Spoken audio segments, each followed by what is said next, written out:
আগামী জাতীয় সংসদ নির্বাচন 2026 সালের ফেব্রুয়ারি মাসের 12 তারিখে অনুষ্ঠিত হবে। আজকে ফেব্রুয়ারি মাসের 11 তারিখ, আর হাতে বাকি আছে একদিন পরে বৃহস্পতিবার জাতীয় সংসদ নির্বাচন অনুষ্ঠিত হবে।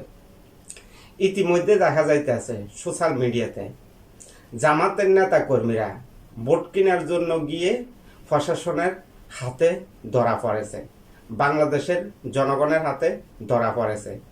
হাজার হাজার ভিডিও সোশ্যাল মিডিয়াতে ইতিমধ্যে দেখা যাইতেছে। বাংলাদেশের সর্বস্তরের জনগণকে বলবো সবাইকে সতর্ক থাকার জন্য, সচেতন থাকার জন্য, যেহেতু জামাতে ইসলামের নেতা কর্মীরা বাংলাদেশের জনগণকে টাকা দিয়ে ধোঁকা না দিতে পারে। জামাতে ইসলামের নেতা কর্মীরা 1931 সালে বাংলাদেশের জনগণকে ধোঁকা দিয়েছে। এখন 2026 সালের ফেব্রুয়ারি মাসের জাতীয় সংসদ নির্বাচনে ধোঁকা দেওয়ার পরিকল্পনা হাতে নিয়েছে।